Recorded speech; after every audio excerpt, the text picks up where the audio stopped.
Welcome back to Citizen Development Live. I'm your host, Neil Miller. Today, our guest is John Price. He is a global citizen development lead at Jacobs. Welcome to the show, John. Thank you. Thanks for having me.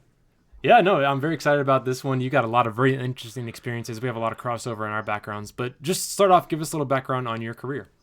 Yeah. So I started as a civil engineer. I've been with Jacobs 15 years now, and probably 13 of those years was in the civil engineering world, purely transportation predominantly. Did a bit of design, did project management, did sort of those areas, and then it was sort of probably sort of 5 years ago started to dabble a bit in the sort of drainage side where we obviously have a lot of calculations, a lot of mundane, boring, lots of repeated things. We started building a few VBA tools and improvements to sort of help with that, and then got very much more interested in the digital delivery side and the whole sort of BIM and how sort of in the engineering world we were going so much more into sort of 3D models, and you could just see we were getting more and more data coming through, and obviously the tools and the opportunities to utilize them will just keep on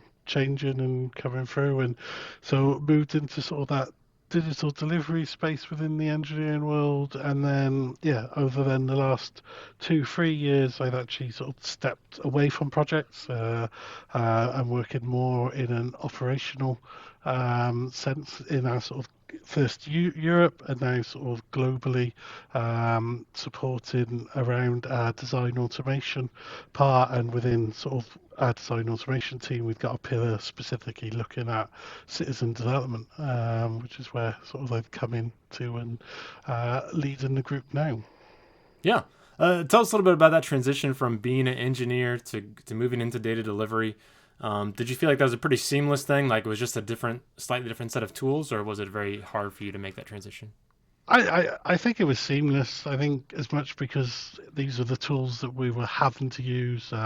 In the UK, we had the sort of the BIM standards came in, they were mandated, so we were having to use some of these new tools. Otherwise, we just wouldn't have been able to deliver projects in the same time that we'd always traditionally been delivering them.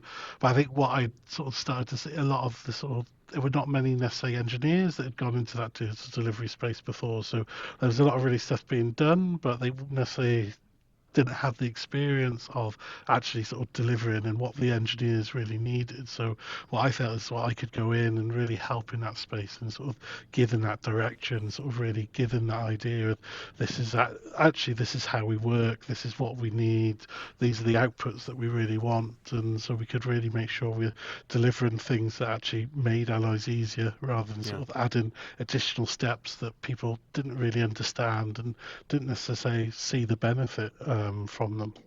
Yeah, definitely. Well, Jacobs has a citizen development program in place. You're leading it. Tell us about that program. How would you describe it? How did it get started? Yeah, so it's only coming up to sort of 12 months old now, actually, as a program. Jacobs is obviously a very large company, and we didn't. The program hasn't been the start of citizen development of Jacobs. It's probably just been a case of sort of trying to consolidate and actually bring it together. There were people already doing some really good things, like even myself, developing those little scripts and things to help with the drainage engineering. We sort of had loads of these people sort of around the business already. So I guess sort of there were almost sort of three elements that we sort of had to sort of really tackle when looking at the citizen development world. It was one, trying to find all these different individuals that were doing this good stuff so we can start to build a community, start to sort of bring them together so they could sort of start sharing and start making best use and stop a bit of repetition in some of the solutions that were being developed. We had to sort of start putting a bit of guidance around it as well, again, because there hadn't been anything before.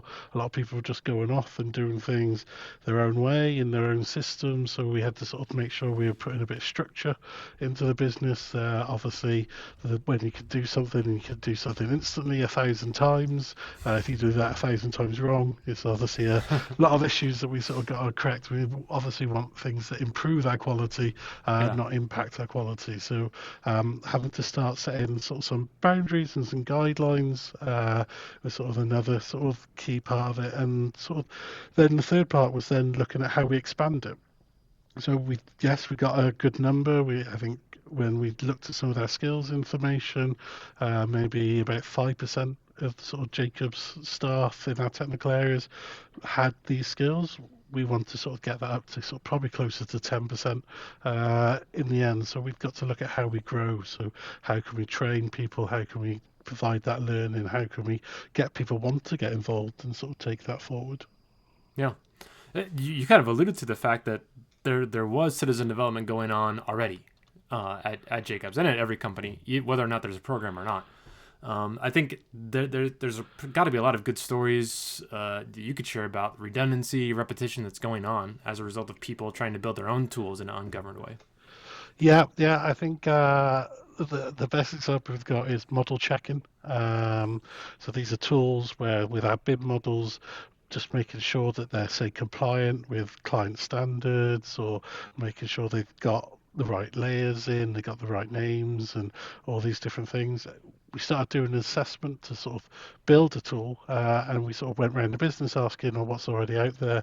And I think we came across 21 or 23 different tools that had all been built in different parts of the business, not all doing this very similar thing by different individuals. And we actually had a tool from the UK and a tool from America that you Hmm. looked at, it looked identical. And we asked, like, oh, Wow. did you know this other person? Did you know? And they said, no, there's how they've done the dashboard, how it's sort of, they just come to the sort of almost the same conclusion completely separately. And yeah, so it's just sort of, again, sort of really showing that.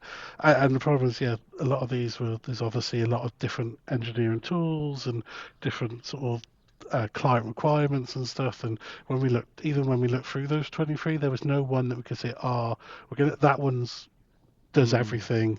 Let's just champion that around the business. It's like, oh, that does about three quarters, that does about 70%, and we sort of still ended up having to sort of build a different, a 24th A 24th, solution. yeah. But that is now one that we are sort of pushing around the business and sort of getting that sort of more global acceptance sort of around that sort of one tool and hopefully stopping all these other ones sort of going Yeah. on. Well, so removing redundancy is one thing that you were supposed to do. What are the other goals whenever you started this that you wanted to implement? You talked about providing guidance and structure, but did you have any other objectives that you were supposed to achieve? Yeah, so the community was sort of the other big one. So sort of actually sort of developing a proper community, a proper area where people can come, be interested, talk, ask questions, sort of find support and take a thought. I must say that's one of the sort of passionate areas sort of I'm around. I sort of I am they people person. I do like sort of that sort of getting people together, hearing these different stories and seeing how different groups of people can sort of help each other. And we had again another really good example where we sort of this time we did sort of catch a bit early that a team in the Middle East was doing something similar to something that a team in India was doing. We were able to pull them together, get them to working together, and then a team in Australia heard and joined in. And sort of we then had a really good collective group of sort of these three different nations sort of looking at it and sort of taking it forward. And I think similarly, as technology keeps on changing and different tools come out, what we see as well is sort of a lot of times where if Midas, which is a structural solution, they brought out a new API, and you suddenly saw a real lot of buzz in that community about people saying, "Oh, yeah, with this new API, let's have a look, let's see what it can Mm. do. Does it sort of change sort of some of the ways we're working? Can it mean we could do more projects in Midas because we got this additional opportunities?" So yeah, it was sort of a really good to see that community, see that grow, and see it active as well. That's great. Now you're surrounded by engineers, Yep. so the technical abilities are pretty. I guess it's a little barrier between what they're doing and using low code tools, using other tools like that. So tell us about what are the other essential qualities beyond just technical computing that make a citizen developer successful.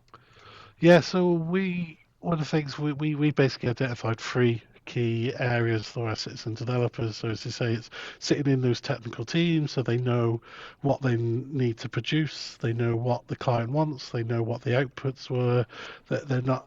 having to sort of tell someone else, oh, this is what we need to do. If you went to our sort of full-time developers that don't have that engineering background, again, that's an example of why I sort of moved across into digital delivery is to sort of, again, having our engineers having these skills, mean and not having to just talk to someone else about it. The other is the mindset, and that goes beyond just the people that we want to be doing Right. the citizen development. Sort of at Jacobs, we want to challenge accepted. We want to reinvent tomorrow, and like that, a lot of that is about thinking differently, making sure we're taking that step back and going, right, can I do this another way? Not just, oh, this is the way I've always done it. I'm going to keep on doing it this same way. I don't know, let's take a step back. Let's think, right, actually, I'm going to have to do this 200 times. Is there a way I can do this better?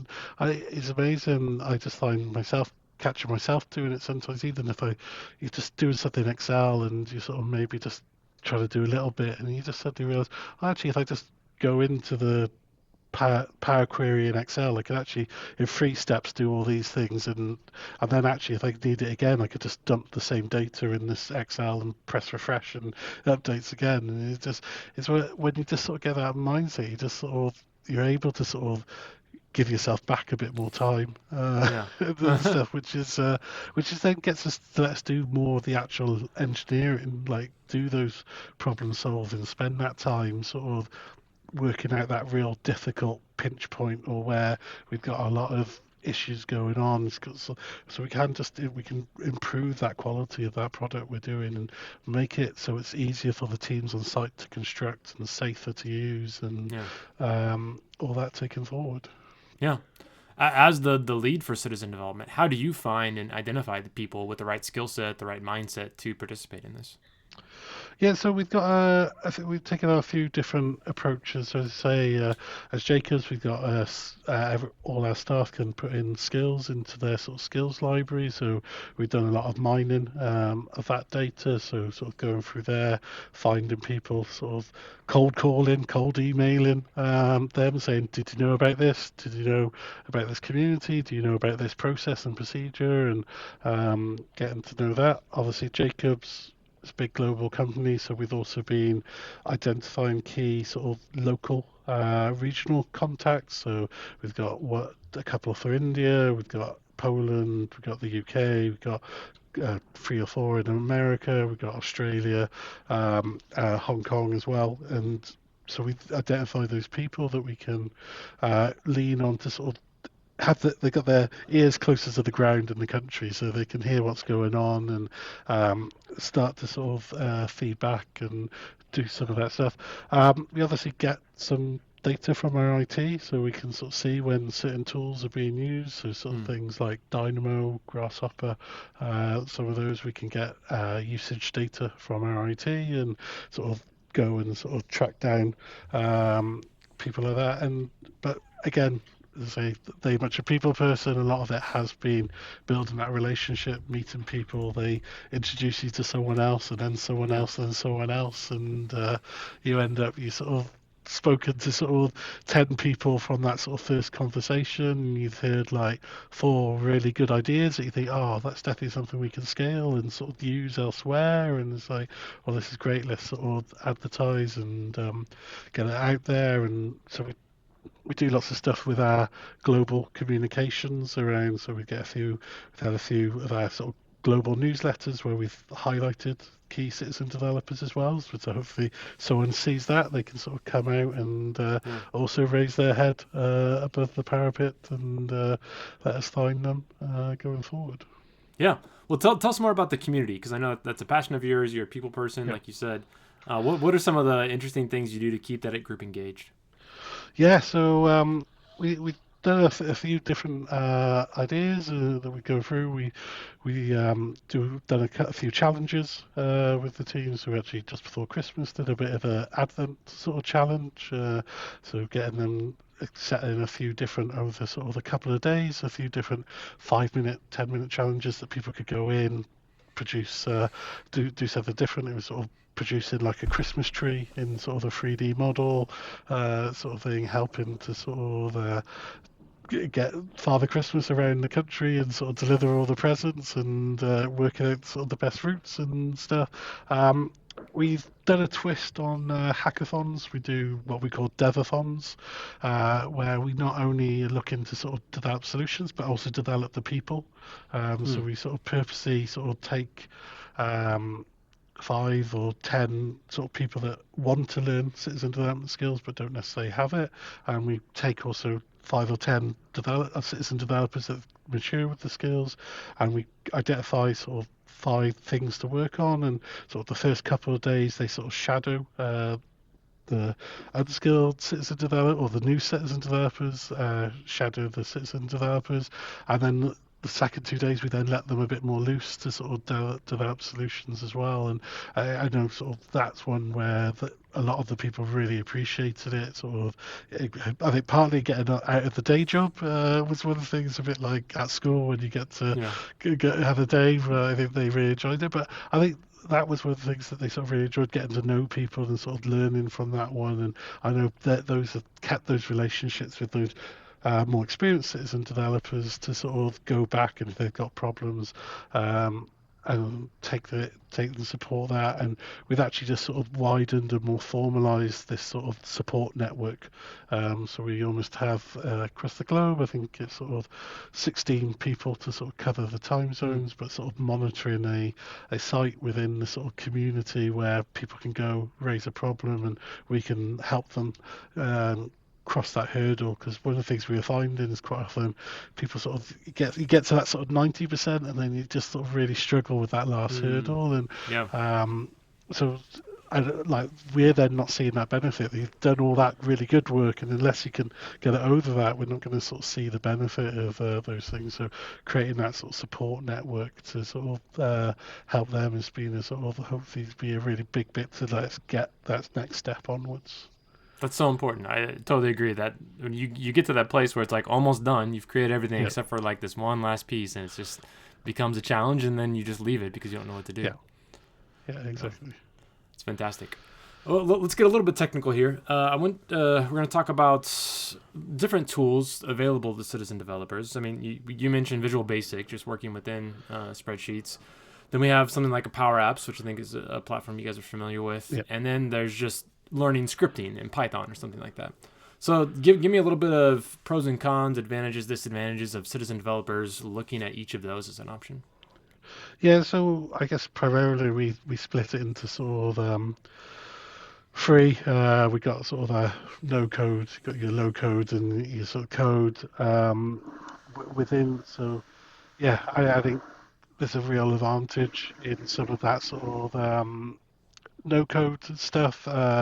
It's really quick, it's really easy, it's a really good sort of stepping stone, sort of bringing you into sort of that environment. But obviously, it comes to a point where it sort of reaches that limitation. Sort of, it is a lot more rigid. You're reliant on whatever the sort of set parameters are in there. In that sort of low code environment. Obviously, within engineering as well, we see quite a few graphical type coding things. So you've got sort of Dynamo, Grasshopper, FME, where it's get all your spaghetti diagrams. There's sort of lots of different nodes and links connected to each other. And we actually find that's actually where a lot more of our engineers start. They come in on that sort of graphical bit where they can just drag and drop different bits and sort of connect in. Like some of the solutions they developed with those are sort of really good. I think the biggest drawback with them is sort of they're quite hard to then share with other people. Mm. It is still very much the developers got to run it. That citizen developers got to sort of be the one that's running the code and sort of taking it forward. And so that's sort of yeah, it does really limit the scalability of sort of those types of solutions. And Yeah. then you get your sort of full-on coding, obviously. Python being the sort of primary one that we're sort of encouraging in the business. We use Victor AI, a great company out from the Netherlands, which is sort of a low code platform, but with Python scripting for, but it's got all that sort of user experience, user interface elements of the load code part. So you can write your Python script for your complex calculation, but then really quickly get it into some sort of user interface, user experience, which for our sort of original citizen developers, early stage is great for them learning. It's actually the first way I learned Python was Mm. using that platform. Was able to do a simple calculation and then take it forward. But then even some of our more experienced ones, it can be a great way just to create a sort of proof of concept or create a sort of first version and stuff before maybe spending that extra time and building out that sort of user interface and experience. Because again, I think again the sort of biggest con is then like if we want to scale it, if we want to get other people using it, is sort of people change is a difficult thing for people to adopt and adopt new ways of working. People have got very comfortable with Excel. We had one team in the Middle East where actually it was basically an alteration, but they basically made it look like Excel. So people opened it and it looked just like Excel. So they thought they were just going in and using Excel, whereas actually it was sort of a whole sort of app Wow. and was doing a lot of stuff behind. But they built it first in another thing with sort of a pretty looking graphics to say, and it's just like people are like, oh no, I just want an Excel. So there are definitely challenges more generally with sort of the adoption of automations, I think, in the engineering industry around things like that Yeah. as well. Well, John, as we wrap up, give us a word of encouragement or advice. If somebody's looking around their organization, they see a lot of smart people that are very capable, that are already building some things. What's one thing they could use to approach leadership and say, like, I think this can work. Like, is there a proof point, an ROI point, something that you would say, like, hey, this is the real benefit at Jacobs that we're getting out of this? What would you say to that? I think there's two parts. I think if you've got those really clever, as you say, the sort of really clever people that want to do it, you want to keep them at your Yeah. business. Yeah. So I think there's one point. It's around. I think like the cost of actually hiring and rehiring new people is actually really high, and so actually if you're doing something that people like, and that's part of the community and the people Yeah. bit I like is I want Hmm. people to stay at Jacobs. I've only stayed at one company. I've been at Jacobs throughout my career. I want other people to sort of get that opportunity and the benefit you get from sort of doing that. But to do that, we got to make sure we're giving people the right offers and we're giving people the right opportunities going forward. So I definitely think it's about attracting talent. It is about attracting and Yeah. retaining that talent, and you can definitely put an ROI against that. But Sure. yeah, like we do sort of all of our stuff does come back down to that benefit. It can be quite difficult to show that benefit because there's lots of non-monetary aspects that sort of these do. I talked about sort of that quality, like if you standardise the way these are doing, at least and you checked that first way of doing it, you know you're going to get that sort of standard output. You're going to improve that efficiency going forward. A lot of risk reduction Yeah. elements, which again are really tricky things to sort of put that ROI against, but there generally will be sort of some time saving. You'll be able to sort of demonstrate that pre using this tool, it took me 2 hours to do this. It's now taking me 15 minutes. You've got then that sort of that hour and three quarters you saved and taking it forward. And it might be you use that time, as I talked about, to make your design better. It may be that doesn't get seen on the bottom line, but that's that's the nature of the work. Sometimes we do have a lot of people that are working long time, working just trying to get things done in a bit, and actually doing this is actually maybe giving people that time to really do what Mm. they need to do. But yeah, I think it is sort of identifying what the benefits are, both monetary and non-monetary. Yeah. If you can sort of look at that time saving and put it together, but yeah, put it together with those bigger aspects of sort of retaining talent, looking at where the businesses and industries are going. You look at as smaller, medium-sized companies can adopt and change their way of work far quicker because they've not got as many people to get through. So certainly in larger organisations like us, we know that we need to sort of try and adopt these and sort of take these forward to sort of remain competitive as well Yeah. going forward. Excellent. Well, John, it's been great to hear your wisdom that you've gained over the years. I'm really excited, especially just the community aspect of what you're doing, just to encourage people around you, to get them excited about it, to generate some great stuff. So thanks so much for being on the show and for sharing what you've learned. Okay, that's great. Thanks, Neil.